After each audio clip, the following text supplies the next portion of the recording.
Selamat siang, perkenalkan nama saya Yunusaya Pratidi. Saya mahasiswi dari UKIP Universitas Muhammadiyah Profesor Dr. Hamka. Di sini saya akan melaksanakan tugas PLP 1 atau perkenalan lapangan persekolahan, di mana tujuan dari PLP 1 ini untuk mengenal lebih dalam lingkungan persekolahan. Di sini saya melaksanakan PLP di Sekolah SMA N1 Cibitung dengan mewawancarai 3 narasumber. Apa aja sih Pak untuk karakteristik dari peserta didik yang masuk ke SMA Negeri Cibitung ini?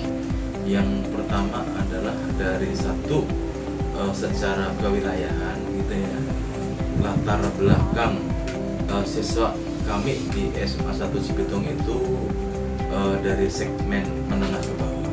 Kedua, dari rata-rata prestasi nilai bahwa anak-anak yang semaci ini adalah sama, jadi tingkatnya adalah middle, jadi menengah. Yang ketiga, bahwa latar belakang pekerjaan orang tua rata-rata adalah karyawan PT perusahaan. Pertanyaan yang kedua ya Pak ya, bagaimana penerapan organisasi di sekolah ini? Iya, OSIS sudah berjalan dengan kegiatan ekstrakurikuler. Kalau boleh tahu tata tertib yang di sekolahnya? Tata tertib, saat datang ke sekolah tidak boleh terlambat, kemudian tidak boleh menggunakan HP di jam-jam pelajaran. Untuk cowok tidak boleh memelihara rambut yang panjang, gitu. Seperti itu aja. Lalu bagaimana cara siswa menyikapinya seperti apa gitu Pak? Ada melanggar atau iya. tidak, gitu? Jadi bahwa sekolah membuat aturan bahwa jam 7 on time sudah bel. Ada sekian anak yang masih melanggar gitu. Jam 7 lebih 10 menit anak-anak masih boleh masuk tanpa ada pelanggaran, tanpa ada sanksi. Tetapi untuk siswa yang terlambat di atas 15 menit tentu ada sanksi. Gitu. Saatnya seperti apa? Terus mengutin sampah, keliling-keliling sekolah dengan membawa bak sampah, kemudian bersihin WC di ruang guru, kan begitu. WC di ruang TU, suruh ngepel ruang BK, kan gitu. Nah, seperti itu sanksinya. Kalau di sekolah ini ada kegiatan rutin yang dilakukan nggak sih Pak, contohnya upacara sekolah? Iya. Jadi kegiatan rutin yang dilaksanakan setiap hari Senin itu ada upacara bendera. Kan karena ada pandemi ini ya Pak, terus apakah kegiatan itu? Selama kegiatan ada pandemi ini, selama kegiatan ditiadakan. Jadi sistem KPN pun dilaksanakan secara daring. Iya. Untuk kegiatan ekstrakurikuler ini sebenarnya wajib nggak sih Pak untuk siswa? Eskul itu tidak semuanya wajib. Eskul sekolah yang wajib adalah pramuka. Iya. Di sekolah ini ada program yang khusus gitu nggak sih Pak? Praktik atau apa gitu? Jadi kegiatan yang sifatnya itu praktek adalah kegiatan mapel saja yang terkait dengan kegiatan praktikum. Gitu. Ada nih Pak beberapa sekolah yang sudah mau memulai tatap muka itu apakah masih Tidak. Sesuai dengan arahan dari gubernur bahwa untuk wilayah Kabupaten Bekasi karena masih masuk zona kuning, jadi tidak boleh mengadakan kegiatan KBR secara tatap muka. Oh iya. Iya, oke nih, sama-sama. Oke, sama. Waalaikumsalam. Sebelumnya saya mau tanya Bu, apa sih karakteristik dari peserta didik SMA Negeri 1 Cibitung itu karakteristiknya seperti apa ya Bu?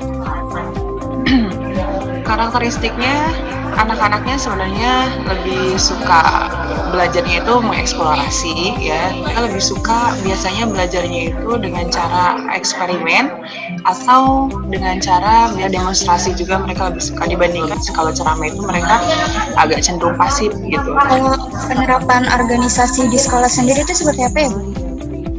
Penerapan organisasi di sekolah itu kita punya OSIS itu organisasi di sekolah juga. Untuk eskul-eskulnya kita punya ada 19 eskul. Khususnya yang paling membanggakan itu di ekstrakurikuler marching band ya, kita sudah sampai tingkat Asia. Kalau tata tertib sendiri di sekolah itu seperti apa ya Bu? Di sekolah itu sama halnya umum dengan sekolah-sekolah pada umumnya ya, sampai kurang 15 harus sudah ada di sekolah. Kalau untuk laki-laki rambut nggak boleh lebih dari melewati sini kan, harus pakai seragam lengkap. Kemudian sepatu juga kita diseragamkan warna hitam. Kalau untuk perempuan kita yang muslim wajib menggunakan kerudung. Kalau untuk yang muslim, kalau yang non muslim tidak. Terkait peraturan tadi, bagaimana siswa atau siswi menyikapi peraturan tersebut, Ibu? Oh, terkait peraturan-peraturan tersebut ya. Siswa pada dasarnya itu sangat kooperatif ya, sangat kerjasama, mayoritas memenuhi semua peraturan atau tidak melanggar peraturan, walaupun ada sedikit atau beberapa sisanya dari OSIS itu akan selalu dibantu dengan guru piket, dibantu dengan lokasi siswaan. Itu kita ada razia gitu ya, kayak razia sepatu. Itu wali kelas juga, kita juga bekerja sama dengan wali kelas, karena biasanya wali kelas itu ketika tahun ajaran baru mereka akan membuat kontrak belajar. Salah satu kontrak belajar istilahnya itu adalah mengenai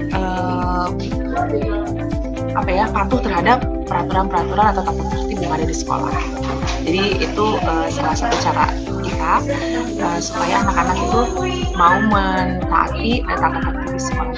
Apakah diberikan sanksi khusus? Biasanya kita ada step-stepnya, ada tahapan-tahapannya. Pertama itu berupa teguran langsung ya ke anaknya. Kemudian kita laporkan ke wali kelas, nanti wali kelas akan memberitahu. Kemudian kalau memang dia masih melanggar, kita akan ke bawah ke guru BP. Nanti di situ akan diberi bukan hanya teguran, tetapi juga kita bikin perjanjian ya. Nanti kalau seumpama dia sudah dikasih teguran, dia membuat perjanjian tapi masih melanggar, kita akan panggil orang tuanya dulu ya. Kita diskusikan dengan orang tuanya dan kita buat kesepakatan dengan orang tuanya jika mungkin nanti anaknya melanggar lagi gitu kan, akan ada punishment atau akan ada sanksi bagi anaknya. Biasanya sanksinya itu kalau sanksi ringan ya, tegurannya melanggar peraturannya ringan, biasanya kita suruh bersihin kelas atau memungut sampah di koridor-koridor gitu. Peraturan yang sangat berat di sekolah itu mungkin nanti akan diskors. Tapi tetap saja sebelum kita memberikan sanksi kepada siswa, berbicara dulu kepada wali kelas, guru BP, siswa dan orang tua siswa itu sendiri, supaya tidak ada miskomunikasi antara pihak sekolah dengan orang tua dan siswanya juga. Di sekolah ini ada kegiatan rutin yang dilaksanakan, contohnya seperti upacara bendera gitu, Bu.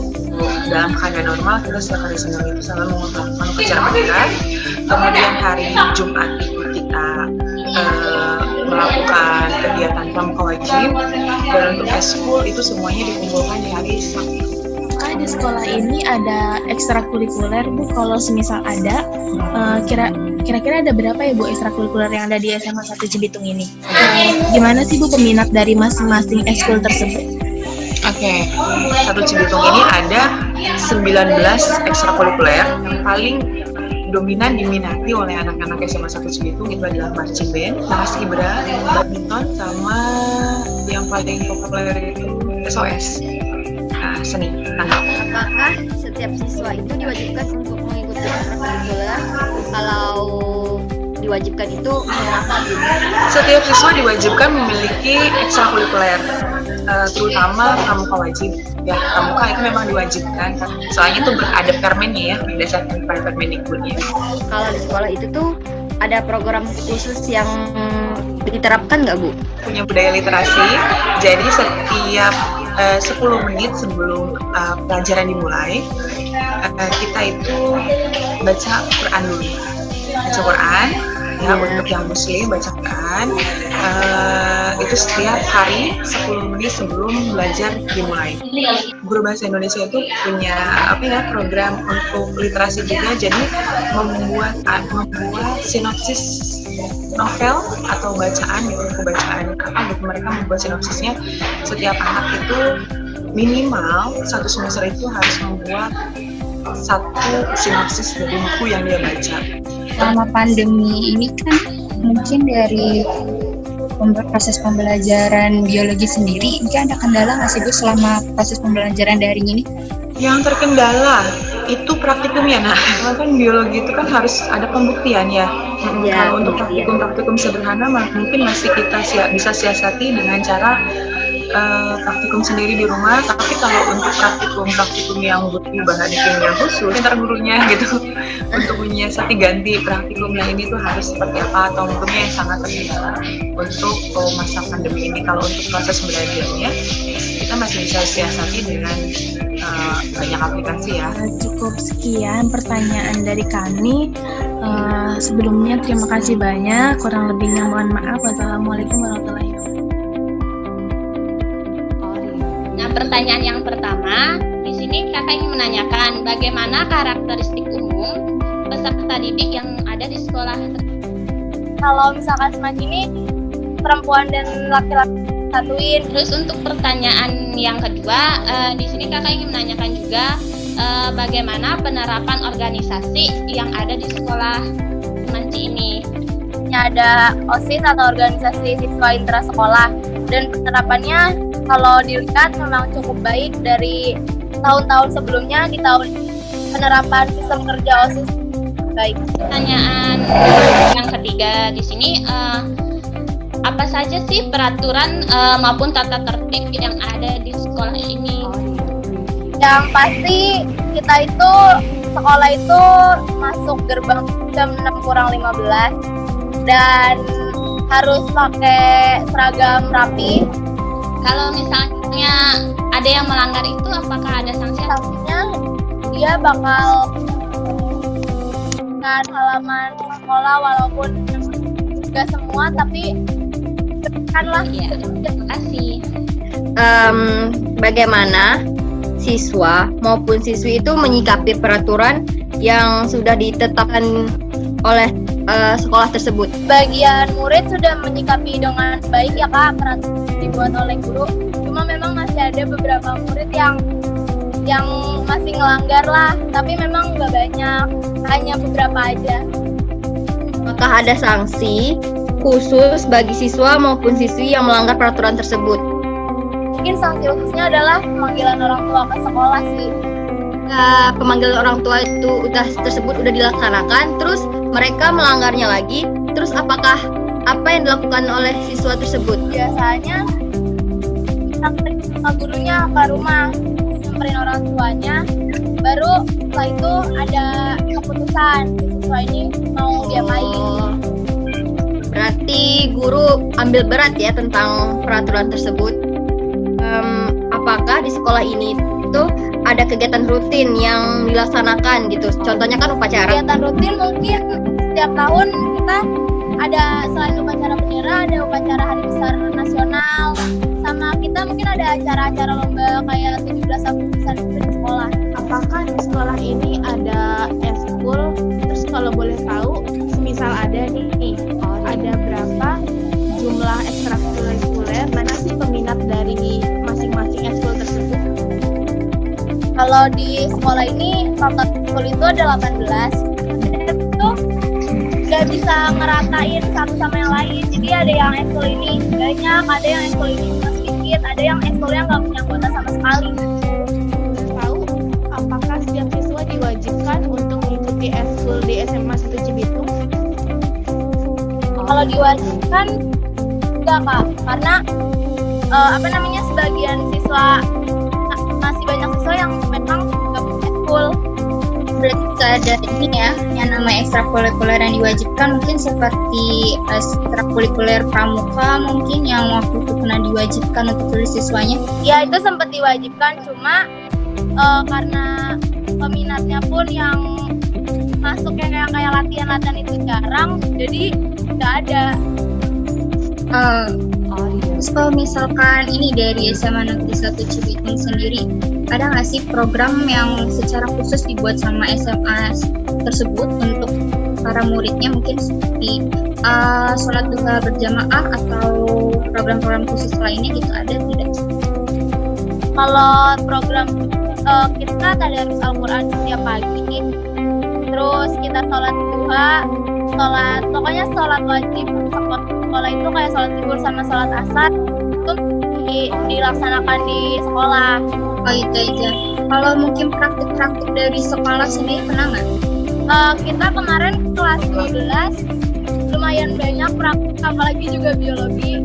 Itu luar luar biasa sih prakteknya. Udah cukup sekian aja pertanyaan dari kami. Sekali lagi terima kasih banyak. Maaf kalau misalkan saya dan teman-teman saya ada salah-salah kata. Assalamualaikum warahmatullahi wabarakatuh.